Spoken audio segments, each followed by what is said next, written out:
Assalamualaikum warahmatullahi wabarakatuh. Perkenalkan saya Akmalul Iman, mengajar di MI Al-Fatah, Kecamatan Natar, Kabupaten Lampung Selatan. Tujuan pembelajaran: mengamati, menanya, mengevaluasi, mengasosiasi, mengkomunikasikan peserta didik untuk memahami masalah ketentuan sholat fardu.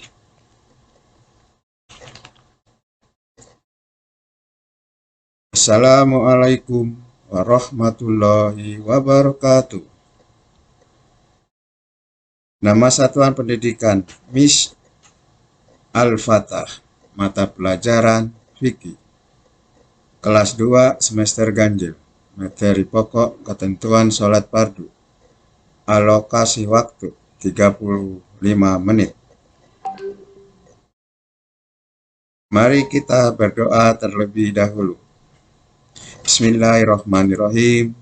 Rabbi zidni ilman, Allahumma fa'ni bima alamtani wa alimni ma yanfa'uni warzuqni ilma yanfa'uni. Amin. Untuk mengenal Pancasila. 1. Ketuhanan yang Maha Esa. 2. Kemanusiaan yang adil dan beradab. 3. Persatuan Indonesia.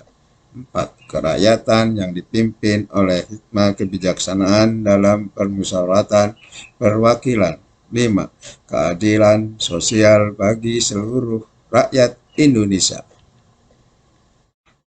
Sini beberapa materi ketentuan sholat fardu. A. Pengertian sholat. B. Ketentuan sholat fardu. Ketentuan sholat fardu ada 5 syarat. 1. Syarat wajib sholat. 2. Syarat sah wajib sholat. Rukun sholat. 4. Sunnah sholat. 5. Hal-hal yang membatalkan sholat. Ketentuan sholat fardu. A. Pengertian sholat.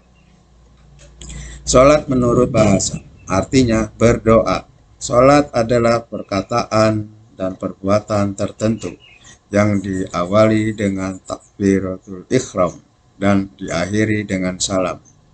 Sholat adalah rukun Islam yang kedua. Sholat merupakan tiang agama, artinya sholat adalah ibadah utama orang Islam yang sudah balik dan wajib sholat. Sholat wajib disebut sholat fardu. Sholat wajib ada 5, yaitu zuhur, asar, maghrib, isya, dan subuh.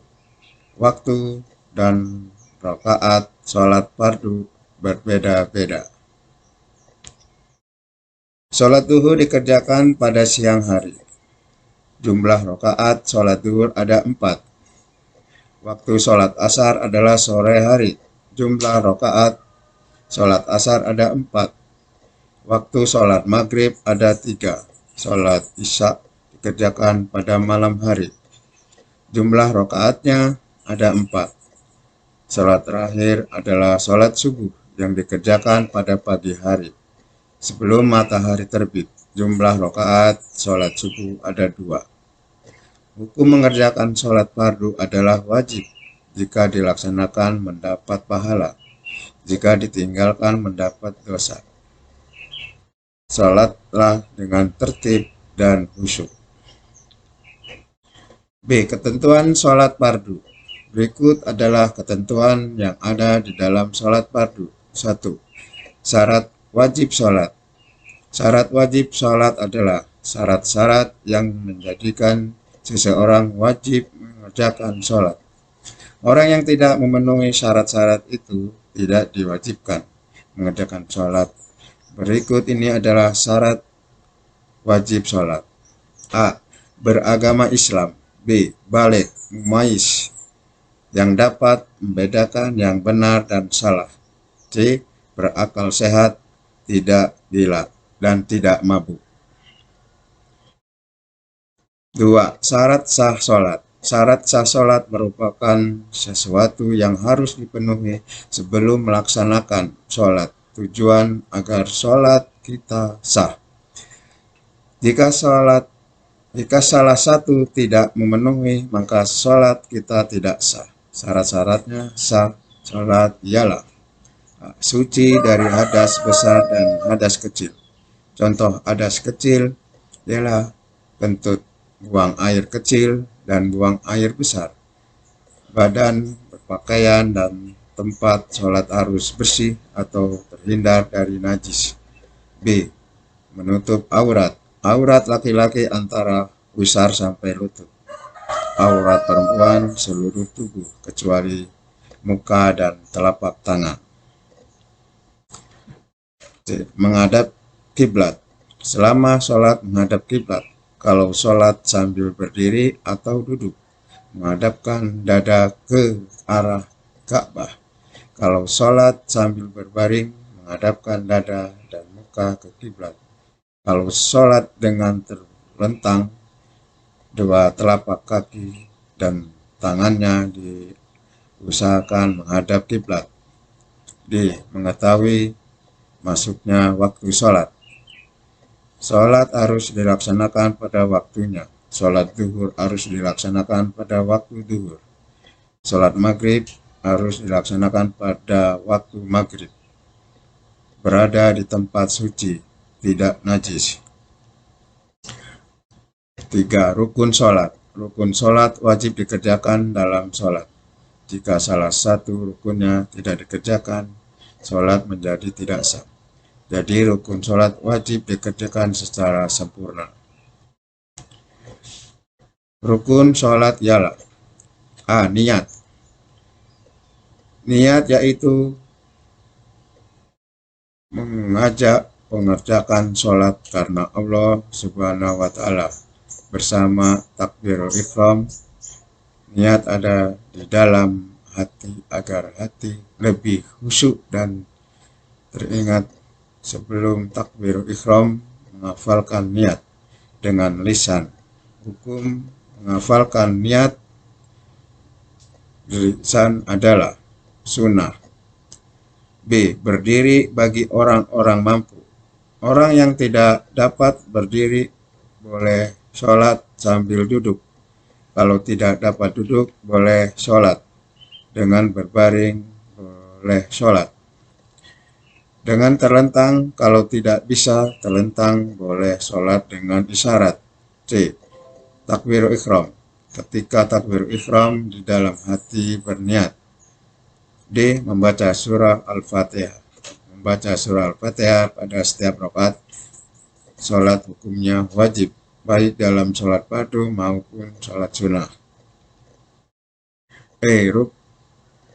Rukuk dengan tumakminah. Iktidal dengan tumakminah. G. Sujud 2 kali dengan tumakminah. H. Duduk di antara 2 sujud. Iftiraj dengan tumakminah. E. Duduk akhir. J. Membaca tasawuf akhir. K. Membaca selawat kepada Nabi Muhammad SAW. I. Membaca salam. M. Tertib atau berurutan. Tertib artinya rukun sholat tersebut dilakukan secara urut dari awal sampai akhir. B. Sunnah sholat. Sunnah sholat adalah amalan yang tidak wajib dikerjakan. Apabila kita mengerjakan, kita akan mendapat pahala. Jika meninggalkannya, tidak mendapat dosa. Berikut adalah beberapa sunnah dalam mengerjakan sholat. A. Mengangkat tangan ketika takbiratul ihram. B. Bersedekap ketika berdiri. C. Membaca doa iftitah setelah takbiratul ihram. D.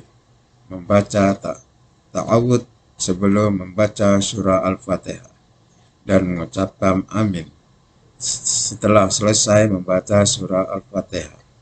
D. Membaca surah atau ayat Al-Quran setelah membaca surah Al-Fatihah pada rakaat pertama dan kedua. F. Mengangkat tangan saat akan ruku. Iktidal dan berdiri setelah tahiyatul awal, membaca tasbih ketika ruku dan sujud. H. Membaca doa kunut setelah iktidal terakhir ketika sholat subuh. I. Duduk iftirash, ketika duduk di antara dua sujud dan duduk tahiyatul awal. D. Duduk ta'aruk ketika tasawuf akhir. K. Membaca salam yang kedua sambil menoleh ke arah kiri. 5. Hal-hal yang membatalkan sholat. Berikut ini adalah hal-hal yang dapat membatalkan sholat. A. Meninggalkan salah satu syarat sholat. B. Meninggalkan salah satu rukun sholat. C. Berbicara walaupun hanya 2 huruf. D. Bergerak dengan 3 gerakan berturut-turut dengan menggerakkan tangan selain gerakan sholat. E. Berhadas kecil atau besar. Contoh buang angin, buang air, terkena najis. G. Terbuka auratnya kecuali ditutup kembali dengan segera. H. Mendahului imam sampai 2 ruku dengan sengaja. I.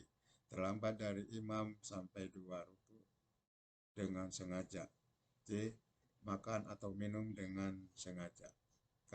Niat membatalkan salat, mengubah niat. Kesimpulan,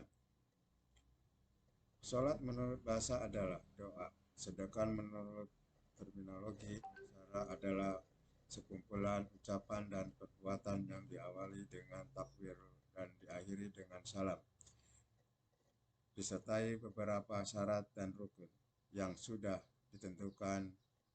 Adapun dasar hukumnya tertutup dalam Quran Surat An-Nisa 103. 2. Dalam sholat terdapat syarat-syarat wajib, yaitu Islam, balik, dan berakal. Ada pula syarat sah sholat, yaitu mengetahui masuknya waktu sholat, suci dari hadas kecil dan besar, suci badan, pakaian dan tempat dari najis, menutup aurat, menghadap kiblat, dan niat. 3. Selain adanya syarat, ada pula rukun-rukun dalam sholat, yaitu niat berdiri bagi orang yang puasa, takbirul ihram, membaca al-fatihah, ruku dan tumakminah, iktidal dan tumakminah, sujud dan tumakminah, duduk di antara 2 sujud dan tumakminah, duduk akhir, membaca tahiyat, membaca salawat Nabi Muhammad SAW, membaca salam dan tertib. Sekian, terima kasih atas perhatiannya. Semoga sukses selalu. MI Al-Fatah Muhajirun Lampung. Terima kasih. Wassalamualaikum warahmatullahi wabarakatuh.